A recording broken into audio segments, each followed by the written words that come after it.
1 Corinthians chapter 1 verses 10 to 13, and 17. That all of you may agree in what you say, and that there be no divisions among you.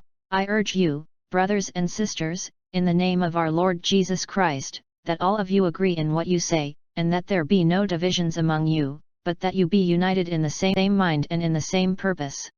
For it has been reported to me about you, my brothers and sisters, by Chloe's people, that there are rivalries among you. I mean that each of you is saying, I belong to Paul, or I belong to Apollos, or I belong to Cephas, or I belong to Christ. Is Christ divided? Was Paul crucified for you?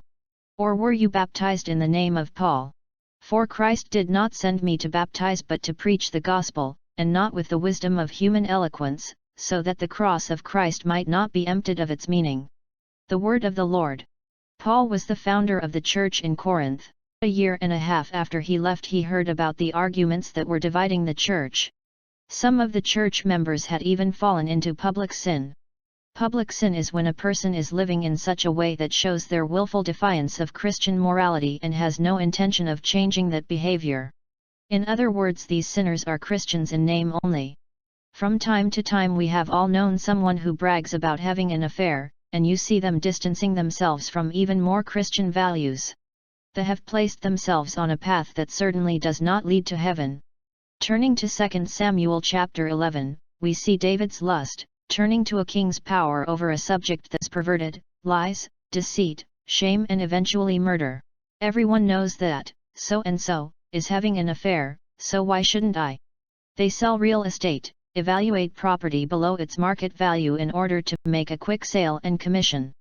Then you see these people acting as devout Christians on the weekend. Satan has entered your church and is sowing his weeds of destruction within your Christian community. This is exactly what Paul is attempting to stop. Then we have the all-powerful people, this is my ministry and you will do what I want without question or comment. This of course leads to further division. Paul wrote this letter to remind them of who they were.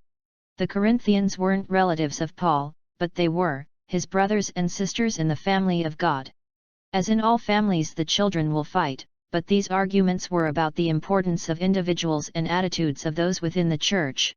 Unity within the church is very important, as Matthew says, no city or house divided against itself will stand. Paul is asking them to stop this squabbling over who baptized who or who converted who, and to focus on worshipping the God who created them. Who can argue with that? Unity in the local church. 7 planks in the platform of unity. 1 body. 1 Spirit. 1 hope. 1 Lord. 1 faith. 1 baptism. 1 God. Equals unity. By Billy W. Moore.